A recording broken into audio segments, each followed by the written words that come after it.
हाय दोस्तों, मेरा नए वीडियो में आपका स्वागत है। इस वीडियो से लेकर आने वाले 3-4 वीडियोस में हम तरह तरह के फोर्सेस को इंट्रोड्यूस करेंगे जो हमारे सराउंडिंग्स में एग्जिस्ट करते हैं। इसके बाद हम how to make free body diagram सीखने वाले हैं। इसके लिए हमें पहले तरह तरह के फोर्सेस के बारे में जानना जरूरी है। आगे बढ़ने से पहले चैनल को सब्सक्राइब कर लीजिए। उम्मीद है कि आपको आज की वीडियो से कुछ सीखने को मिलेगा। तो चलिए वीडियो को स्टार्ट करते हैं। सबसे पहले हम जानेंगे फोर्स क्या है और फोर्स का डिफिनेशन क्या है। तो चलिए लिखते हैं force. It is push or pull acting on object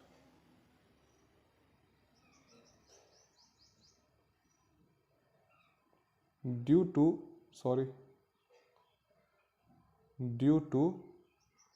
which objects move or have tendency to move। Force push और पुल है जो कि एक ऑब्जेक्ट पे एक्ट करता है। इसी के कारण ऑब्जेक्ट या तो मूव करते हैं या तो मूव करने की कोशिश करते हैं। ठीक है, कोई भी रैंडम शेप का एक ऑब्जेक्ट ले लिया हमने। इस तरह से एक बॉडी है, ऑब्जेक्ट है।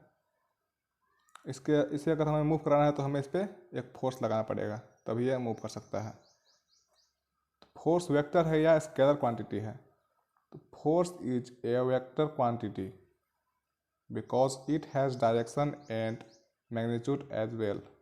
फोर्स एक वेक्टर क्वांटिटी है क्योंकि इसके पास डायरेक्शन और मैग्नीट्यूड दोनों होता है, इसलिए इसे हम वेक्टर एफ से डिनोट करते हैं।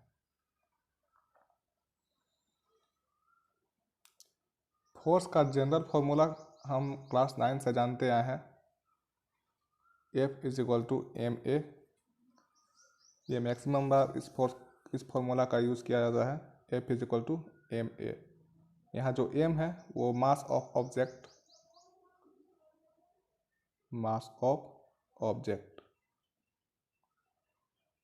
और जो a है वो है एक्सेलरेशन ऑफ ऑब्जेक्ट। मास और एक्सेलरेशन को मल्टीप्लाई करने पर हमें फोर्स प्राप्त होता है जो उस बॉडी पे एक्ट कर रहा है, एक्सेलरेशन ऑफ ऑब्जेक्ट।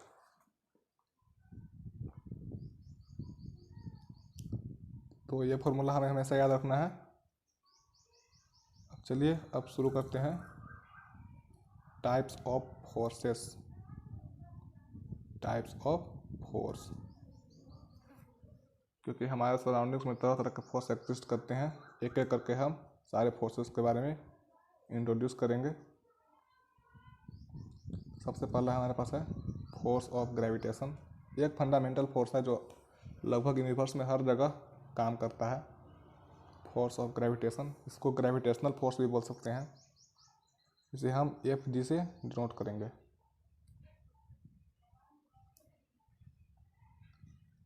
तो इस फोर्स का नेचर कैसा होता है? क्योंकि ये फोर्स हमेशा एक दूसरे को अट्रैक्ट करते हैं। अगर दो बॉडी एक दूसरे के सामने है तो दोनों इस फोर्स के कारण अट्रैक्ट करते हैं, इसलिए ये फोर्स अट्रैक्टिव इन नेचर होता है। इट ऑलवेज वर्क्स या एक्ट्स वर्टिकली डाउनवर्ड। ये हमेशा वर्टिकली डाउनवर्ड डायरेक्शन में वर्क करता है। याद रखिएगा, वर्टिकली डाउनवर्ड डायरेक्शन में वर्क करेगा हमेशा। ये देखिए, दो ऑब्जेक्ट ले लेते हैं हम। एक का मास है कैपिटल एम और दूसरे का मास है स्मॉल एम। दोनों के बीच का डिस्टेंस आर है। ठीक है, तो दोनों एक दूसरे को अट्रैक्ट करेंगे फोर्स ऑफ ग्रेविटेशन के कारण। कैपिटल एम स्मॉल एम को अट्रैक्ट करेगा और स्मॉल एम कैपिटल एम को अट्रैक्ट करेगा। तो दोनों एक दूसरे के अपोजिट डायरेक्शन में एक फोर्स लगाएंगे एक दूसरे को अट्रैक्ट करने के लिए। तो यही है हमारा एफ जी, यानी कि फोर्स ऑफ ग्रेविटेशन। इसका फॉर्मूला होता है f g is equal to g m by r square. यहाँ जो जी है उसे हम ग्रेविटेशनल कांस्टेंट बोलते हैं। Gravitational constant.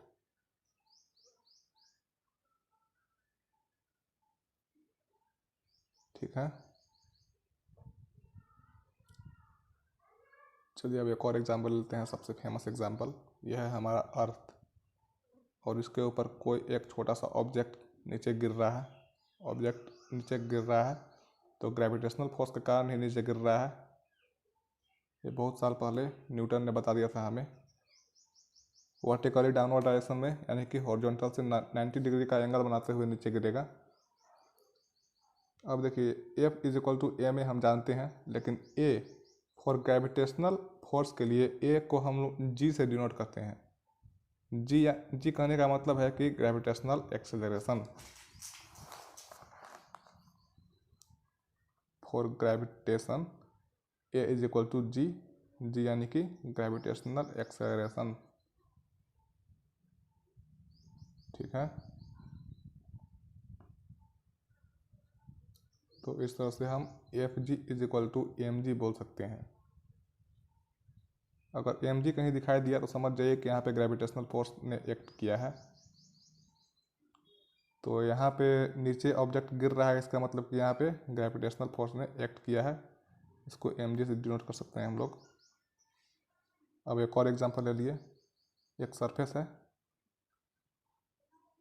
है ये, इसके ऊपर एक ऑब्जेक्ट रखा हुआ है m मास का।